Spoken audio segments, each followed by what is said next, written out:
A quick overview of spawning actors in Unreal Engine. If we go into any bit of our blueprint code at any given point, I'm going to stick with a debug key. Let's do F because that's my usual go-to. You can just spawn actor from class. There you're given the class, which is just any other blueprint in your entire project. I have prepared this BP example blueprint that you could see a moment ago. I can just type that in, BP underscore example, it pops up and I can choose it. We have a handful of options. The spawn transform, which you can right click and split structure pin, so you can get the location that you're going to be spawning it in, the rotation that it will get spawned in as, and the scale that it gets spawned in as. For the location, we can just, in this case, get the actor location that is doing the spawning, which is the character that the player is playing as, and just make it spawn in the exact same location as the player character. You can do a lot of other stuff with this. If I get the actor forward vector, multiply that by a certain amount, right click this bottom pin and convert it to a float, and let's say I set that to multiply by 150 and add that to my actor's location. Now it's going to be spawning it at the actor's location, but just 150 units in front of whichever direction I am facing. You can do whatever math you want here to make it spawn in any location that you want. Rotation is just an XYZ of how it's going to be rotated. The scale can either be the absolute scale of the actor or a multiplier for whatever scale you apply to it in the blueprint here itself. If I set this actor to always be at scale 0.5, I can either say no, overwrite that with this number that I'm giving in here, or multiply that 0.5 by whatever I'm giving in here. That's what this transform scale method does. It either multiplies the actor or it overrides it. By default, it will do multiplication. Then we have collision handling override. Somewhere in your project settings, you'll have a default setting for this, but there's 4 different options. Always spawning, ignoring any collisions. That's to say, given this location and this scale, even if the collision of this actor is going to overlap with other collision, I want you to spawn. I tell you to spawn there, you spawn exactly there. There's also do not spawn, which is just if you would be overlapping with any other colliders in that location, just don't spawn.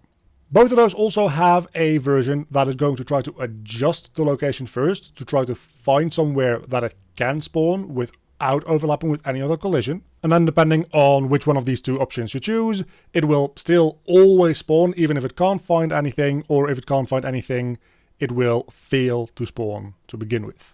You can give it an owner, which mostly is just important for multiplayer stuff, so that the engine knows who the spawned actor belongs to and which clients to display it on and which clients to not display it on. And the instigator, which sounds similar, and in a lot of ways they are, but the instigator is always a pawn, so it's intended to be either a player-controlled or an AI-controlled actor in the game that will be doing things like sending events, sending and receiving damage, so that those event systems can keep track of which characters are responsible for doing what. As the outputs, you get a reference to the actor that you just spawned in, and if you want to keep track of that, you could, for instance, promote that to a variable. Do bear in mind, though, that if you do this multiple times, this variable is going to get overwritten, so this variable only keeps track of the most recently spawned in actor.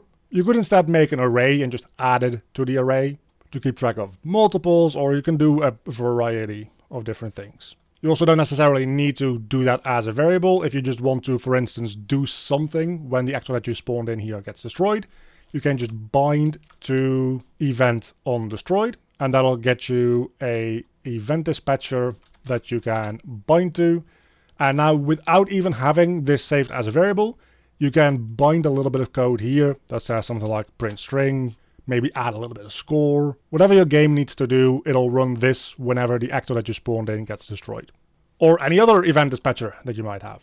You also can immediately start setting variables or running code of the thing that you have just spawned in. But there is a better way to do that, at least for the variables. If you have variables that you always want to set when you spawn something in, let's go into the BP example blueprint that I have here, and make a variable. And let's say that this is a bullet and we want to be able to give in the amount of damage that it can do. So we make a variable for damage, and that will be a float variable With that selected in the details panel, we can set that to instance editable. That's the same thing as just enabling this little eyeball icon. And then we can expose it on spawn. And what that will do, if we right click this and refresh the node, it adds a new extra pin into this. And we can just give in, let's say this is supposed to do 50 damage. But if we now also add a debug key for K or C or whatever, doesn't really matter. And we copy this entire setup over real quick, hook all that up. Now we can spawn one in that does 80 damage instead, as easily as that. And that functionality of exposing things on spawn works with almost every type of constructing node. The most common one will be spawn actor. Also, we have create widgets, which lets you, well, create a specific type of widget that you want to do.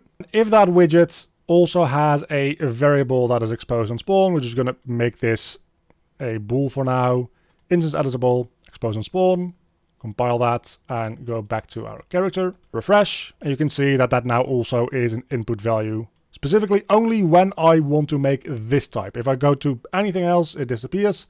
It just adds that pin because this class has that variable exposed on spawn. And if we want to get super generic, we also have construct objects from class. This is very similar to both the spawn actor or create widget, but instead of being specialized in spawning an actor and placing it into the world, or creating a widget that you can then add to the screen, this will let you construct any type of object that the engine just knows in general. Everything that inherits off of the U object class. So if you're making any blueprints that are just in all classes objects and nothing more, this is usually good for handling complex data containers and that type of stuff. So let's call this BP object example, make a variable, call it EX for example. Once again, instance editable, expose on spawn. We can construct BP objects example, and we will see that that also creates these input pins.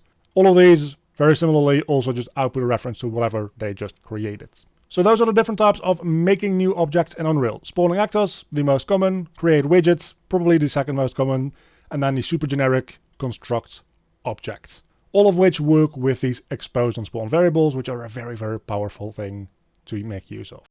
And a very big thank you to all my Patreons. You can see them on screen right now. If you want to help support the channel or get any of the project files in any of my tutorials, there's a link down below to the Patreon page to support me, or alternatively as a YouTube member. With a special thanks to my Cave student tier supporters Oiku and Earl Monseville Erno, and my Cave Digger tier supporters Mauricio Ferias, Cheng the Dude, and Joshamator.